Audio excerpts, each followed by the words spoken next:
예, 반갑습니다. 여러분, 오늘도 예배하시는 모든 분들에게 하나님이 주시는 놀라운 은혜와 은총이 함께하기를 주님의 이름으로 소망합니다. 다들 아시는 것처럼 저는 저희 교회 성도님들이 해주는 음식을 아주 맛있게 잘 먹는 편입니다. 괜히 분위기 맞춰드리려고 기분 좋아지시려고 맛있어요 라고 하는 게 아니라 정말로 맛있어서 맛있게 먹습니다. 어떤 때는 냄새를 맡아보고 한 입을 먹고 깜짝 놀랄 때가 있습니다. 도대체 어떻게 이런 맛이 나올 수 있을까? 그런 음식들이 있어요. 그런 음식을 먹을 때마다 예전에는요, 제가 집사님이나 그 음식을 만들어주신 집사님이나 권사님에게 집사님, 권사님, 도대체 이 음식을 어떻게 만드셨어요? 라고 여쭤보곤 했습니다. 그러면 대부분의 성도님들이요, 친절하게, 아주 친절하게 음식 만드는 법을 알려주십니다. 알려주세요. 그런데 문제가 한 가지 있습니다. 그 설명이 거의 전설 속의 비밀과 같다는 겁니다. 설명이. 목사님, 별거 없어요. 그냥 이것저것 재료 사다가 넣고 끓이면 돼요. 간장을 적당히 넣고, 고춧가루 적당히 넣고, 설탕을 적당히, 조미료를 적당히 넣으면 돼요 라고 말씀하시죠. 근데 문제는 그 적당히가 도대체 얼만큼인지 알 수가 없다는 겁니다. 한 스푼인지 한 국자인지 한 주먹인지 도저히 알 수가 없습니다. 그냥 손으로 이렇게 휙휙 두르면서 이렇게 넣으시면 된대요. 이렇게 넣으시면 된대요. 다들 그러세요. 한 번은 먹었던 음식을 기억하면서 제가 대충 따라해 본 적도 있습니다. 그런데 제가 생각하는 재료와 제가 생각하는 조미료를 적당히 넣어도 전혀 다른 음식이 나오더라고요. 어른들이 말씀하시는 손맛이라는 것이 괜히 있는 게 아닌 것 같습니다. 계량컵으로 측정이 되는 것이 아닙니다. 그래서 요즘은요, 음식을 해주실 때마다 그냥 감사한 마음으로 그 자리에서 딱 맛있게 먹고 끝냅니다. 그리고 속으로 생각합니다. 다음에 또 해주시겠지. 다음을 기약해요. 어쩌면 음식이라는 것도요, 방법보다 누가 어떤 마음으로 해주었느냐가 더 중요한 것 같습니다. 우리는 살면서요, 적당히라는 말을 참 자주 사용합니다. 돈도 좀 적당히 벌어서 남들 누리는 만큼 누렸으면 좋겠다. 아침에 일어나서는 하루를 준비하면서 적당히 운동도 해야겠다. 잠도 적당히 자야 피로가 풀린다고들 하죠. 그런데 가만히 생각해 보면요, 이 적당히라는 말이 참 애매합니다. 사람마다 적당히의 기준이 어때요? 다 다릅니다. 어떠세요, 여러분? 여러분들이 생각하는 적당히는 과연 어느 정도이십니까? 어느 정도 벌어야, 어느 정도 건강해야, 어느 정도 자야, 어느 정도 누려야 적당하다고 생각하시나요? 적당히라는 단어의 사전적 의미를 보면요, 어떤 의미냐? 사전에, 국어사전에 이렇게 나와 있어요. 원하는 정도가 딱 알맞은, 원하는 정도가 딱 알맞은. 쉽게 말하면 적지도 않고 많지도 않은 그런 뜻입니다. 사실 모든 사람이 인생을 살면서 우리 인생이 딱 적당히 잘 되었으면 좋겠다라는 생각을 하곤 합니다. 적당한 시기에 취직을 하고, 적당한 시기에 결혼을 하고, 적당한 시기에 자녀를 낳아서 적당한 곳에 자리를 잡는 것이 모두가 꿈꾸는 것입니다. 어떠세요? 여러분, 여러분들 콜로라도 스프링스는요, 여러분들이 생각하는 그 적당한 장소이십니까? 어떠십니까? 저는 콜로라도에 오기 전까지 콜로라도에 볼더라는 곳이 있는지, 또 콜로라도 스프링스라는 곳이 있는지조차도 모르던 사람입니다. 어떠세요? 여러분들이 생각하시는, 여러분들이 사시는 이곳은 적당한 곳입니까? 그런데 막상 우리가 인생을 살다 보면 적당히 사는 것이 참 쉽지 않다라는 생각이 들 때가 참 많이 있습니다. 왜냐하면 인생이라는 것이요, 내 생각처럼, 내 계획처럼 그렇게 움직이지 않을 때가 참 많기 때문이지요. 다들 아시는 것처럼 우리의 인생은 참 복잡하고 미묘하고 까다롭습니다. 그래서 어느 정도가 내가 원하는 딱 알맞는 수준인지 파악할 수 없을 때가 너무나 많이 있습니다. 그리고 나에게는 적당한 것이 저 사람에게는 적당하지 않기도 하고, 저 사람에게는 적당한 것이 나에게는 그렇지 않은 경우가 참 많이 있지요. 이것이 인생입니다. 오늘 말씀도 마찬가지인 것 같습니다. 오늘 말씀을 보면 잔치를 준비하는데, 무엇인가를 준비해야 하는데 적당히 준비하지 못한 장소가 나옵니다. 바로 갈릴리 가나의 혼인잔치가 있는 그곳입니다. 사실 우리도 무슨 파티나 사람들을 초대하면 가장 신경 쓰이는 것이 무엇입니까? 먹는 문제입니다. 먹는 문제. 도대체 어떤 음식을 얼만큼 준비해야 하는가? 이것이 가장 큰 문제 가운데 하나입니다.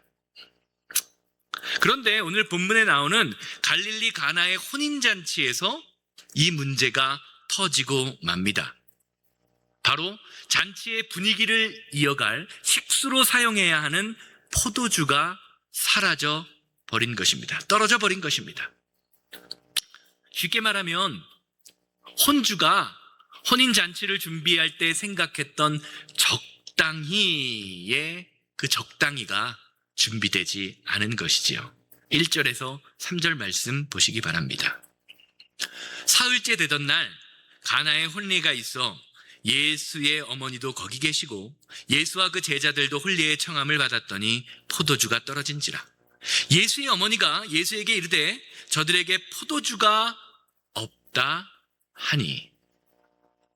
예수님 시대 2000년 전 고대 근동 시대의 혼인잔치는 단순히 친한 사람들을 모여서 한 끼 식사를 나누는 그런 자리가 아닙니다. 혼인잔치란 온 마을 주민들과 친지들이 함께 어우러져 기뻐하며 축제를 하던 그런 장소입니다. 오늘 본문 말씀 보면 사흘째라고 나오는데요, 보통 혼인잔치의 그 축제 파티를 일주일 동안 했다라고 합니다.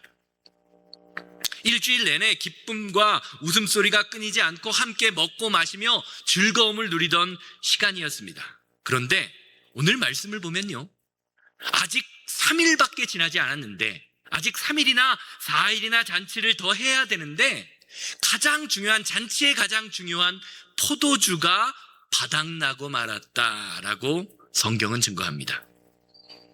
여러분 한번 상상해 보시기 바랍니다. 여러분들이 혼주라고 생각해 보세요.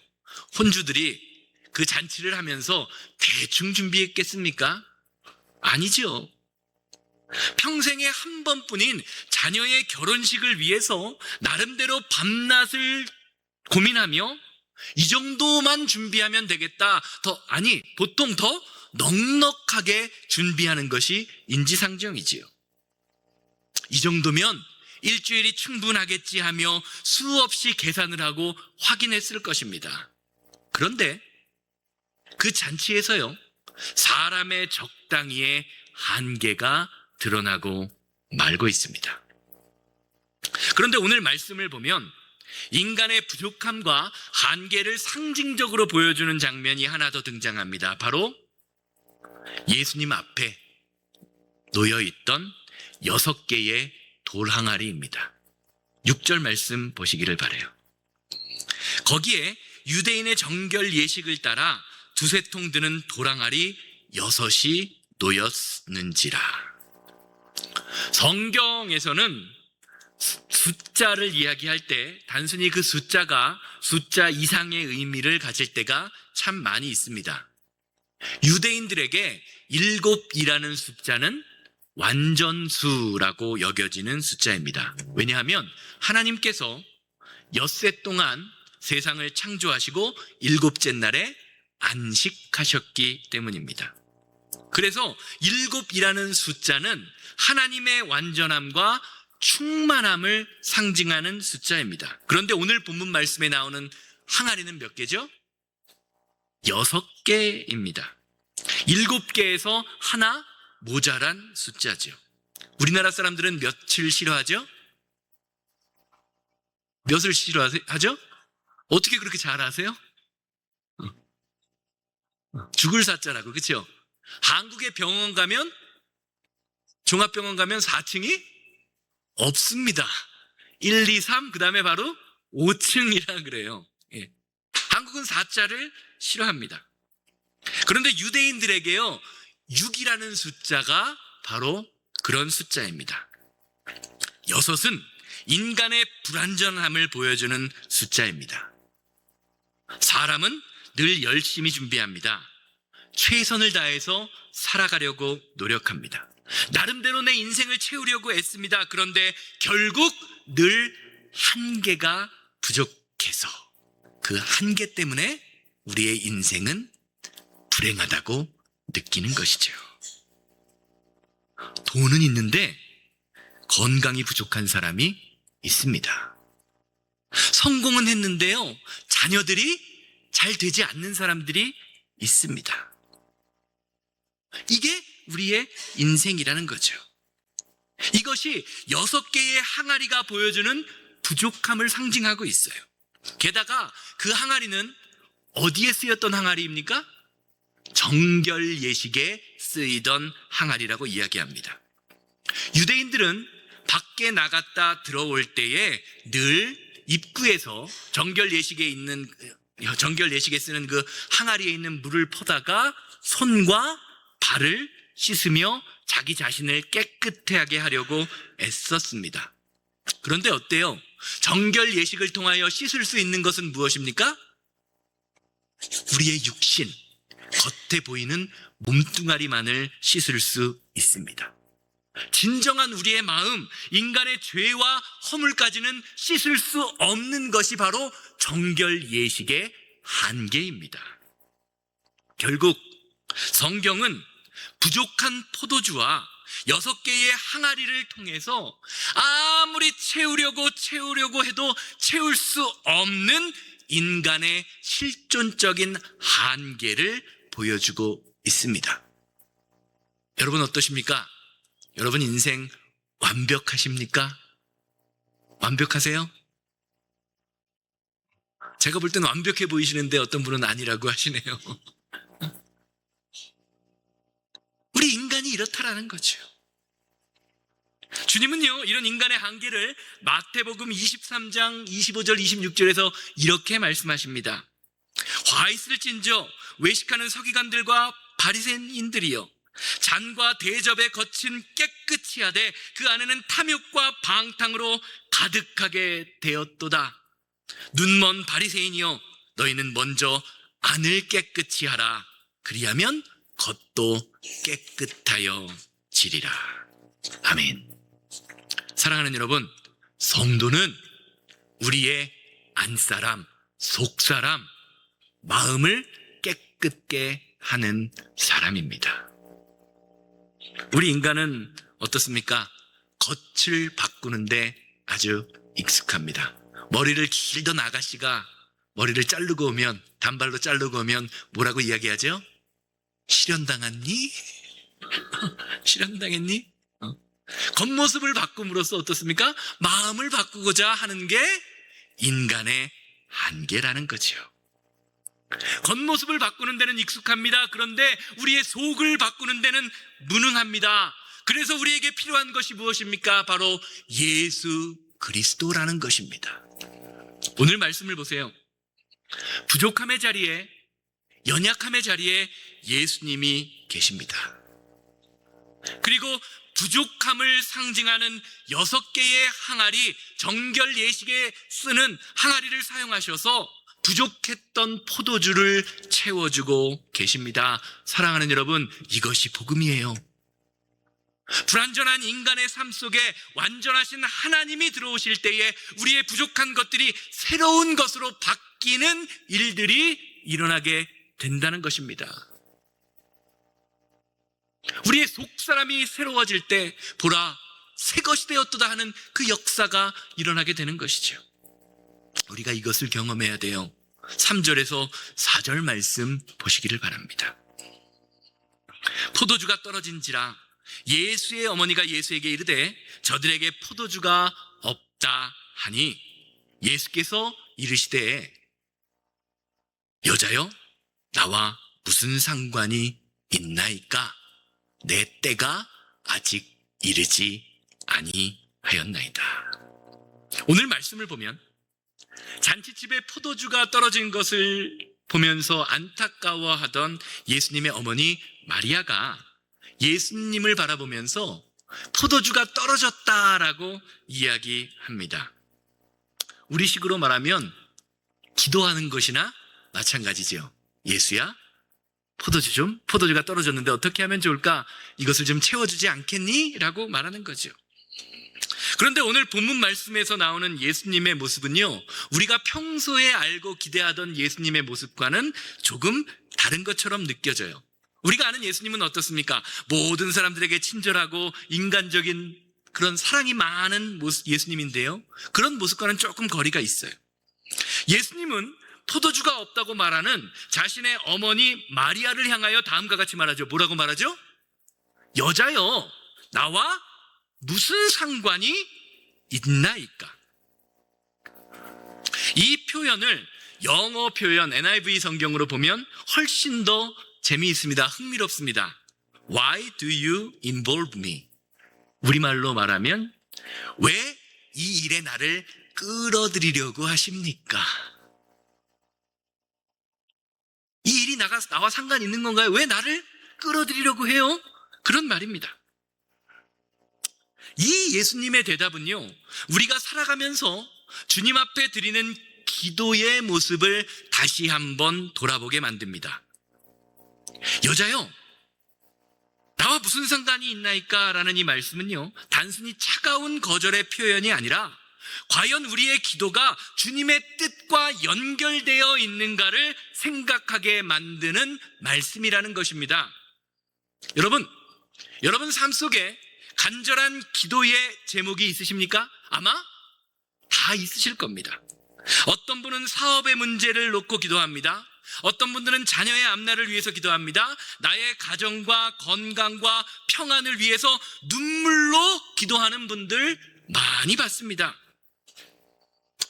기도해 보신 분들은 알겠지만 기도를 하면 할수록 얼마나 많은 기도의 제목들이 우리의 삶 속에 우리 이웃들에게 있는지 우리는 알게 되지요. 그런데 오늘 본문 말씀 앞에서 우리는요, 우리가 드리는 기도의 제목에 관하여 한 번쯤 다시 한번 질문해 봐야 합니다. 내가 드리는 기도가 정말로 과연 주님과 연결되어 있는가? 혹시 내가 원하는 것에 주님을 끌어들이려는 것은 아닌가라는 질문입니다.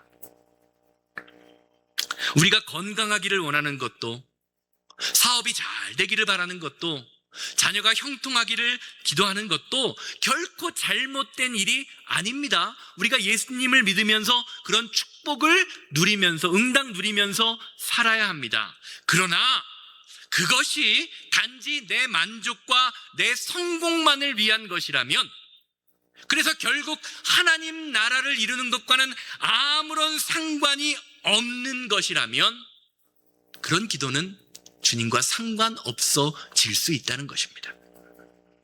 예수님께서 이 땅에 오신 가장 큰 목적이 무엇입니까? 이 땅에 하나님의 나라가 무엇인지를 선포하고 이 땅을 살아가는 그리스도인들이 예수 그리스도의 보혈과 십자가의 은혜를 통하여 하나님의 나라를 누리게 만드는 것입니다.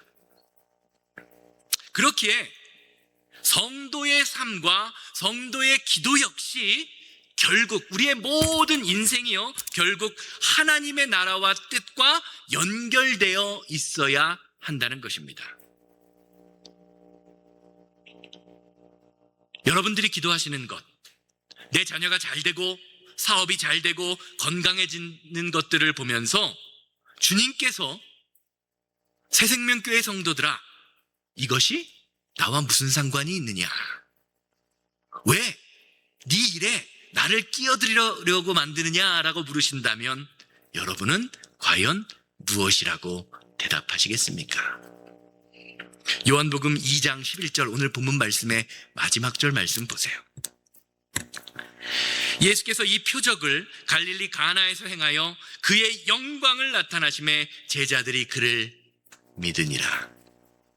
오늘 본문 말씀에서 예수님께서는요, 물을 포도주로 바꾸는 기적을 행하시고 사람들이 그것을 그냥 맛있게 먹었다, 와 정말 맛있는 포도주를 한 번도 보지 못한 최고급의 포도주를 먹었더라라고 끝내지를 않으시지요. 주님의 관심은 단순히 잔치에 우리 인생의 부족함을 해결하는 데 있지 않았습니다. 철저히 하나님의 영광에 있었고 그 영광을 통하여 많은 사람들이 예수님을 믿는 믿음의 역사가 그의 삶에 나타나는 것에 있었다고 성경이 증거하고 있습니다. 사랑하는 여러분, 이것이 우리가 인생을 살아가는, 우리가 기도하는 방향이 되어야 합니다. 우리는 건강을 위해서 기도도 하고 자녀들을 위해서 기도도 하고 사업의 형통함을 위해서 기도도 하고 교회를 위해서 기도합니다. 그 자체가 잘못된 것은 아닙니다.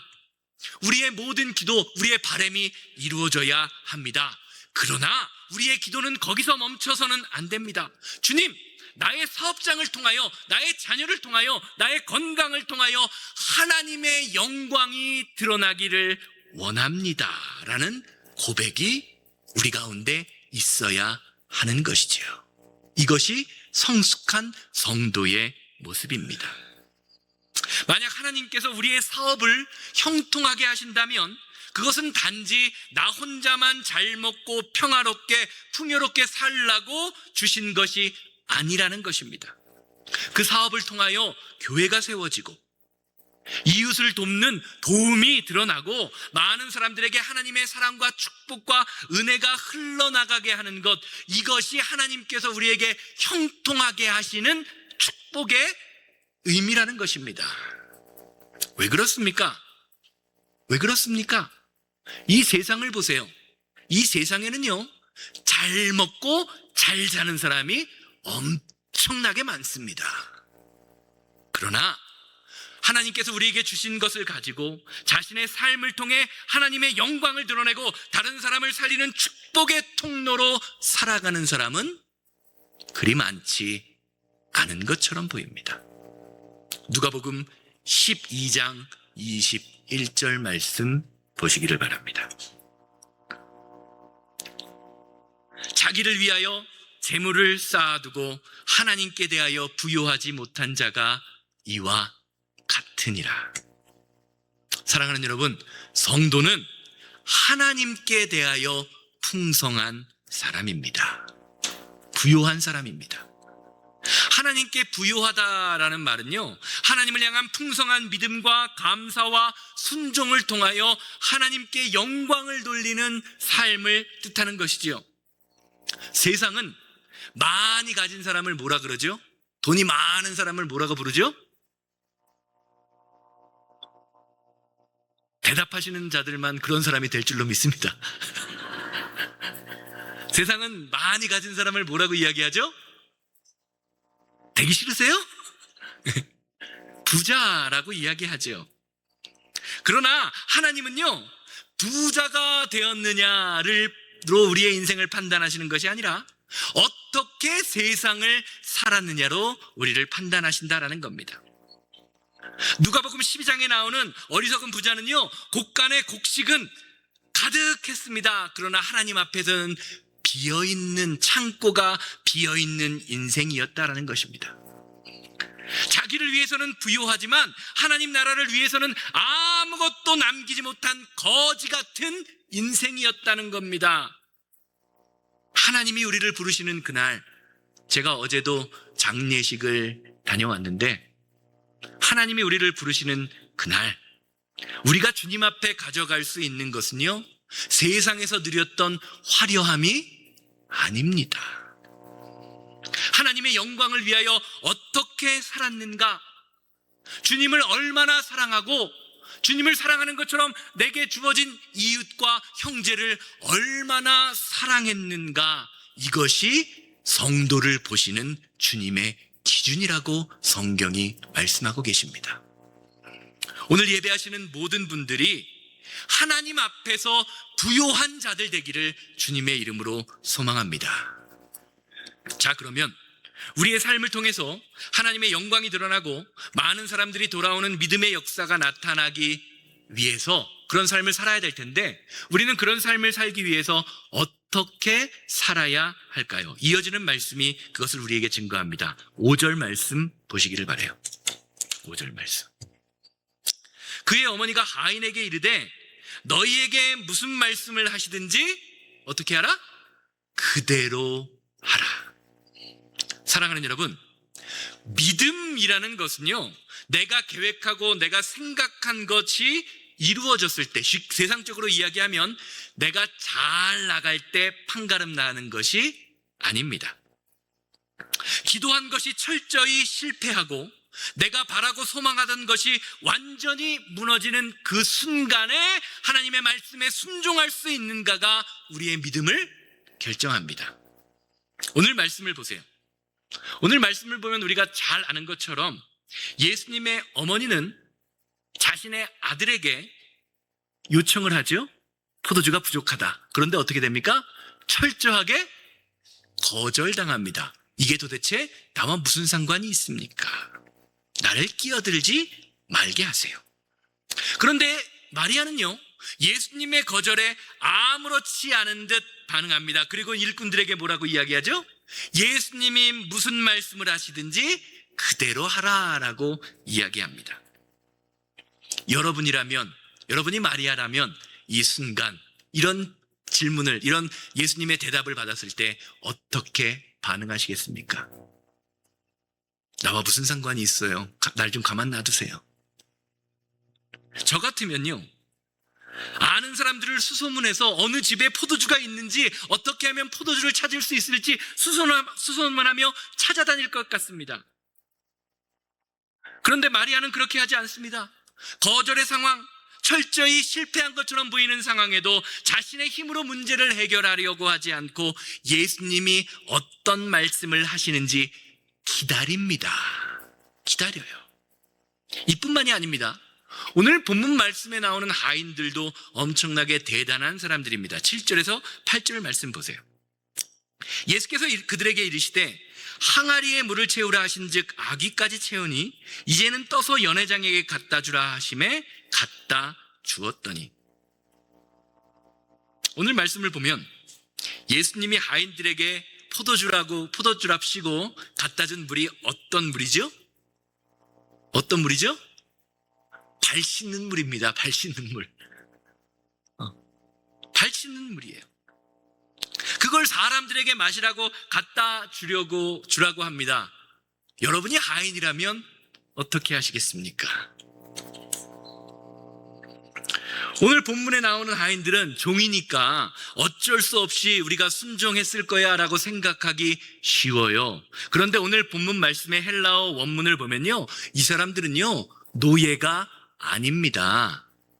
원래 하인이라는 단어는요, 둘로스라는 단어를 쓰는데요, 오늘 본문 말씀에 나오는 단어는 디커네스라는 말을 씁니다. 뭐랑 비슷하죠? 디컨, 우리말로 집사 혹은 관리자라는 말을 씁니다. 사도행전 7장에서 사도들을 대신해 7 집사를 뽑을 때 이 디커네스라는 단어, 동일한 단어를 사용합니다. 쉽게 말하면 오늘 본문에 나오는, 오늘 우리말에서는 하인이라고 번역되어 있지만 이 일꾼들은요, 집주인에게 속한 사람이 아니라 자원하여 볼런티어를 하거나 혹은 보수를 받고 그 잔치에 일하러 온 사람들입니다. 이 말은 무엇을 뜻하죠? 예수님의 말씀에, 마리아의 말에 순종하지 않아도 아무런 상관이 없는 사람들이었다는 것입니다. 이러면 좀 상황이 틀려지죠. 사랑하는 여러분, 하나님의 능력은요, 내가 순종하지 않아도 되는 그 순간, 아니 순종했을 때 철저히 내가 비난받고 내가 손해가 닥칠 것 같은 그 순간 순종하는 데서 나타납니다. 이것이 오늘 본문 말씀이 말하는 의미입니다. 왜 그렇습니까? 그 말씀을 우리에게 주신 분이 누구예요?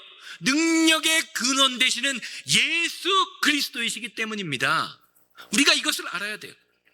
오늘 본문에 나오는 하인들, 발 씻는 물을 가져다 주면서 어떤 생각을 했을까요?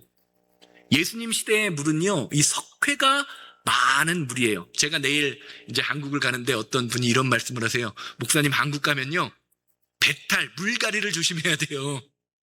물갈이. 여기서 먹던 물이랑 다르기 때문에 거기 가서 물 함부로 드시면 배탈 날 수가 있어요. 그럼 일주일 내내 고생하시니까 조심하셔야 돼요 라는 말을 합니다. 석회가 가득한 물이에요. 그 물 먹으면 어떻게 됩니까? 배탈 납니다. 아마 하인들 물 갖다 주면서 이런 생각하지 않았을까요? 이거 먹으면 큰일 나는데, 사람들 배탈 날 텐데, 이거 가져다 줬다가 물 맛없다고 그러면 도대체 나는 사람들에게 뭐라고 해야 하지? 라는 걱정이 들었을까요? 안 들었을까요? 들었을까요? 안 들었을까요? 들었겠죠. 그런데 그들은요, 주어진 상황에 순종합니다. 여러분, 우리가 잘 아는 찬양, 어릴 때부터 교회 다니셨던 분들 다 들었던 찬양 있죠? 뭐죠? 예수님이 말씀하시니 물이 변하여. 어떻게 하세요? 다 주일학교를 다니셨나 보네요. 그렇죠? 사실 우리가 예수님이 말씀하셔서 물이 변하여 포도주가 됐다라고 하는데요, 말씀 잘 보세요. 오늘 말씀 가만히 보면요, 예수님이 말씀하셔서 기적이 일어난 것이 아니라 말도 되지 않는 상황, 순종하지 않아도 되는 상황에서 순종할 때 그들의 삶에 기적이 일어났음을 성경은 증거하고 있습니다. 사랑하는 여러분, 신앙생활 하면서 왜 용서할 때 능력이 나타납니까? 왜 사랑할 때, 섬기고 봉사할 때 능력이 나타나는 것일까요? 왜 그렇습니까? 예수님이 우리에게 그렇게 하라고 명령하셨기 때문입니다. 예수님이 그렇게 약속하셨기 때문입니다. 하나님이 우리에게 약속의 말씀을 주셨습니다. 그렇다면 그 약속을 기적으로 만드는 것은요, 저와 여러분들의 몫이 되어야 하는 것입니다. 결론적으로 말씀드리겠습니다. 예수님이 물을 포도주로 변화시키셨을 때 많은 사람들이 그 포도주를 먹었습니다. 그런데 그 포도주를 먹은 대부분의 사람들은요, 그 포도주가 어떤 포도주인지 알지 못했습니다. 심지어는 잔치를 주관하는 연회장도 이것을 알지 못하고 이렇게 말하죠. 9절에서 10절 말씀 보세요. 연회장은 물로 된 포도주를 맛보고도 어디서 났는지 알지 못하되 물떠온 하인들은 알더라. 신랑이 연회장을 불러 말하되 사람마다 먼저 좋은 포도주를 내고 취한 후에 낮은 것을 내거늘 그대는 지금까지 좋은 포도주를 두었도라 하니라. 사랑하는 여러분, 지위나 교회 안에서 지위나 직분이 높다고 해서 그것이 곧 영성의 깊이를 보장해 주는 것은 아닙니다. 목사라고 해도, 장로라고 해도, 예수님을 오래 믿으신 권사님이라고 해도 내 앞에서 하나님의 일이 일어나고 있는데도요, 그것이 하나님의 일인지 모를 수도 있다는 것이죠. 연회장을 비롯한 잔치에 모인 모든 사람들은요, 기적의 결과물인 포도주를 맛보며 뭐라고 이야기했죠? 와, 정말 맛있는 포도주다. 내가 일생에 한 번도 먹어보지 못한 이런 맛있는 포도주가 도대체 어디서 났느냐라고 감탄하기는 했지만 그것이 어떻게 만들어졌는지는 알지 못했습니다. 반면 예수님과 함께 동행했던 제자들, 그리고 예수님의 말씀에 순종했던 일꾼들은요, 가나안 혼인잔치에서 어떤 일이 일어나고 있는지를 다 알고 있었습니다. 왜 그랬죠? 주님의 말씀에 순종했기 때문입니다. 오늘 모이신 모든 분들이요, 눈에 보이는 직분의 화려함보다 순종의 자리를 사모하는 성숙한 믿음의 사람이 되기를 주님의 이름으로 소망합니다. 오늘도 주님은요, 대접받는 연회장의 사람을 찾으시는 것이 아니라, 비록 알아주는 사람이 없을지라도 묵묵히 항아리에 물을 채우고 그것을 떠다주는 신실한 하인들에게 하나님의 은밀하고 놀라운 비밀과 기쁨을 가장 먼저 선물하십니다. 이 풍성함의 비밀에 여러분들을 초대합니다. 적당히 해야 지혜롭다고 인정받는 세상, 적당해, 나의 적당히를 내려놓고 예수님의 그대로를 따라가시는 여러분들 되시기를 주님의 이름으로 소망합니다. 그러면 우리의 연약함을 사용하시는 주님께서 물이 포도주가 되는 놀라운 은혜보다 훨씬 더 놀랍고 비밀스러운 하나님의 역사를 저와 여러분들의 삶에 허락하고 이루게 하실 것입니다. 다 같이 자리에서 일어나셔서 전능하신 나의 주 하나님은 능치 못하신 일 전혀 없네. 부르신 후에 주님, 아무리 적당히, 아무리 열심히 준비해도 채워지지 않는 나의 빈자리, 나의 연약함, 나의 아픔, 나의 상처, 나의 허물을 예수 그리스도의 은혜로 채우는 시간 되기를 원합니다.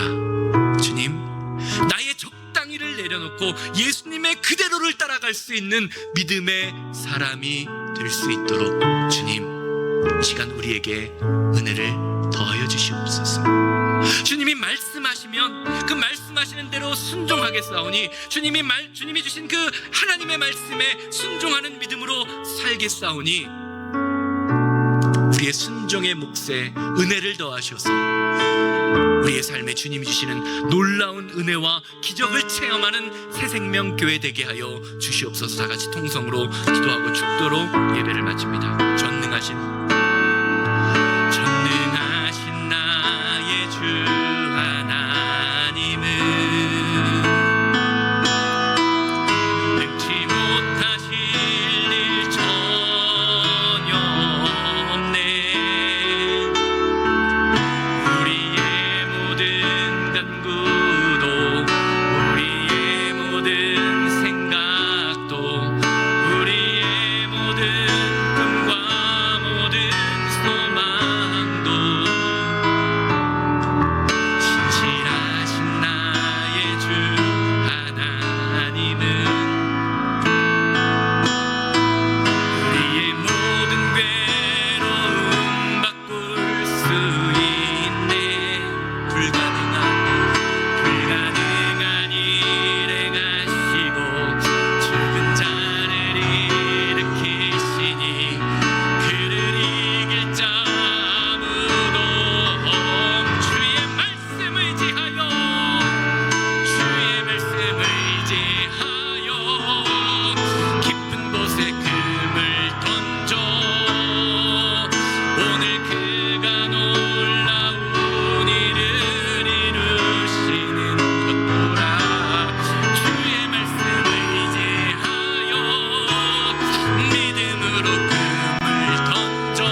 채우려고 해도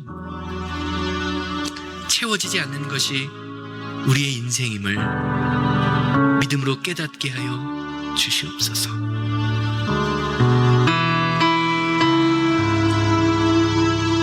하나님께 영광 돌리는 인생, 그 삶을 살기 위하여 나의 적당히 나의 열심을 내려놓고 예수 그리스도의 그대로의 인생이 되는 믿음의 삶이 우리 성도님들의 마음과 삶 속에 풍성히 나타나게 하여 주시옵소서.